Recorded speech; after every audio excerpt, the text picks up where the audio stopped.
यहाँ हिँड्नु सक्नुहुन्छ तपाईँहरू। यहाँ चाहिँ पुरै आएछ फेरि हो, थाक रहेछ, मजा रहेछ। हेर्नुहोस् है तपाईँहरू, अहिले चाहिँ यहाँ घुम्न आयो भने चाहिँ तपाईँहरू पनि नर्थ सिक्किम पुगेको जस्तो हुन्छ है। हाम्रो रालङमा पनि यस्तो छ है, हाम्रो टाढो बस्नु हुने रालङको याप्ला आम्ला आइला अकुला आजङलाहरू तपाईँहरू हेर्नुहोस् है। यो हाम्रो देउरालीको छेउमा सेलेलेको त्यहाँनिरको यहाँ हिउँ चाहिँ यति हिउँ त होइन, असिना हो, असिना यति मजा लागेछ।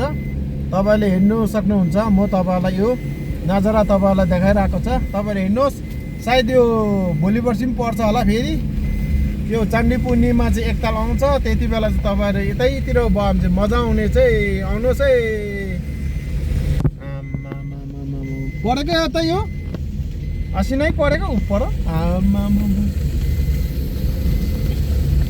यो असिनाले काम एउटा चाहिँ के बिगार्छ भने चाहिँ तपाईँको जङ्गलतिर अब यति बेला चराको घोडहरू हुन्छ, चराको बच्चाहरू हुन्छ, तिनीहरूलाई चाहिँ अलिकति साह्रै पर्छ उनीहरूलाई सेफ बस्नु।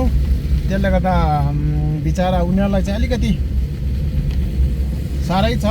हामीलाई चाहिँ अब मजा आउँछ यस्तो हुँदा। कोही कोही बेला यो अलैँचीतिर पनि यस्तो यो हिउँ असिना लागिदियो भने चाहिँ अलिक पत्ता चाहिँ बिगार्छ, तर यो पेटको बिमार चाहिँ यसले अलिकति कटाउँछ।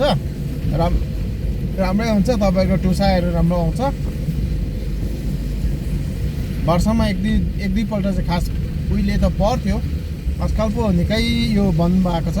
अब फेरि यसपालिदेखि अलिक दिन पड्केछ है बस्तीवालाको। हेर्नुहोस् है तपाईँहरू, आज चाहिँ मजा भइरहेछ।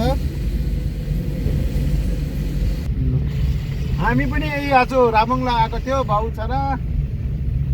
बाउ छोरा राबङबाट यो फर्किँदै गरेको हो। तपाईँले यहाँ हिँड्नु सक्नुहुन्छ। क्या दामी भएछ, घाम पनि लागिरहेको छ हो। यी घाम लागेर हेर्नुहोस् त बाटोतिर बाब उठेर त्यो कार्पेटिङमा यस्तो हुन्छ है, घाम लागेपछि चाहिँ अब तातेर बाब उठ्छ। बाब यो कालो कालो देख्ने चाहिँ बाब उठ्दै गरेको रहेछ। ऊ माथितिर त कहाँ पुगेको जस्तो रहेछ साँच्ची नै। ऊ माथि जङ्गलतिर पनि पुरा रहेछ। यहाँ हिँड्नु सक्नुहुन्छ। यो देउराली भन्छ, देउरालीमा हेर्नुहोस् यस्तो दामी परेछ। हेर्नुहोस् तपाईँ हेर्नुहोस् है, देख्नुभयो होला नर्थ सिक्किममा जस्तो छानातिर हेर्नुहोस्। ऊ छानामा टल्केर छानामा सेतै छ त हौ। छानामा ऊ त्यो सेतो चाहिँ हिउँ है तपाईँको टल्केको होइन हो। त्यो यो देउराली हो हाम्रो उहिले एमएलए साहबको घर। बाटोमा हेर्नु सक्नुहुन्छ तपाईँले। आज चाहिँ अलिक मजै आउने रहेछ हौ जङ्गलतिर त। तल घरतिर पो अलिक भिड भयो होला। हेर्नुहोस् वाउ।